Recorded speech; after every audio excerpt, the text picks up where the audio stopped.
Congresswoman Luna had an interview the other day, and it got pushed into the direction of UAPs, and it was very interesting. I think you guys will enjoy it. Take a look. Oh, I got Men in Blacked. I know a lot of people are going to be like, that's crazy, but ultimately what happened is, being a member of oversight, we follow up with whistleblowers, and we also can conduct our own investigations. So myself, Representative Burchett from Tennessee, and Representative Gates were on a small codel to the Panhandle because a whistleblower came forward from Eglin Air Force Base pilots to Representative Gates' office saying that the Air Force was essentially covering up UAP activity and we needed to look into it.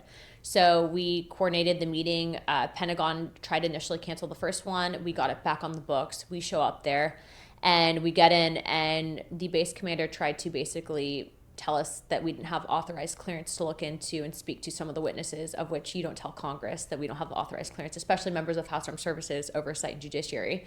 So I kind of had it out with the base commander, which is kind of funny because this guy really thought that he had it going on, and he actually, in the middle of our meeting, he took off on leave, which never happens with a delegation going to military base. But then also too, we had pretty sure people from the agency that were there as well.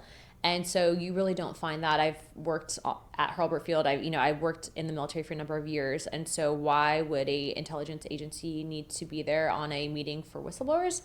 So that happened. I can tell you, based on my investigations, not in a classified setting, that I absolutely believe that there is things that are advanced technologies not of human origin. And then we conducted the interview with David Grush. As you saw, it was one of the most widely attended congressional hearings in U.S. history. The information that was brought forward was particularly alarming because you're hearing about people that have potentially been murdered and covering up this information, and it was very interesting. So I advise everyone to watch it. Yeah, was it so based off what, and have you received classified information or just what they said? No, yeah, we've but I can't talk about that. Of course you can't talk about it. So what did you, before you came to Congress, did you think aliens were real? So I wouldn't call them aliens. I really like what Grush calls them. He says that they're interdimensional beings, and he's very specific about that. What does that mean? I think it means that they're not necessarily a biological entity from another planet per se. Interesting. What I will say is, I share a Christian perspective on many things, and what's been interesting about this is the amount of stigma that existed previously to this cycle, but we have such a bipartisan push for transparency on this topic that they can't necessarily hide it. It has been interesting to see the levels of things that come up. Oh, there's no authorized clearance. You don't have the read-in authority for this, that, and the other. Well, if Congress is writing the bills to fund these programs, yet we don't have authorized access and oversight into it, then that's not necessarily something that happens in a free country, right? So we continue to push. But, it's been very interesting to see some of the stuff that's come up.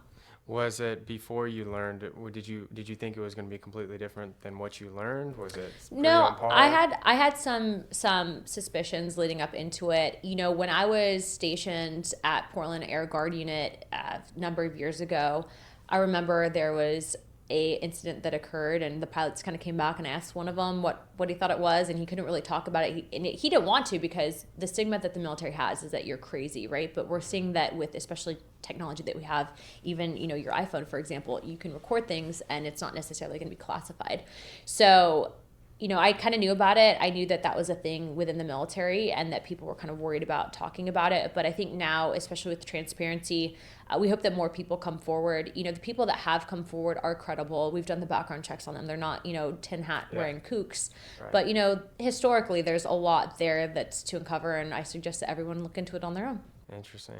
So to kind of wrap up at the end, what do you think, what are some of your main goals for the rest of your term? And then I want to know what you guys thought of that in the comment section. I think personally that it was great, and it confirmed a couple things yet again about what Luna and David Grush had talked about in previous interviews, where she said, I don't believe that it was an alien per se, but instead she uses the word entity and very much highlights it. And these are key words that I think we need to be paying attention to. And I thought that she did a fantastic job with this. What do you guys think? Let me know in the comment section. We'll see you guys soon.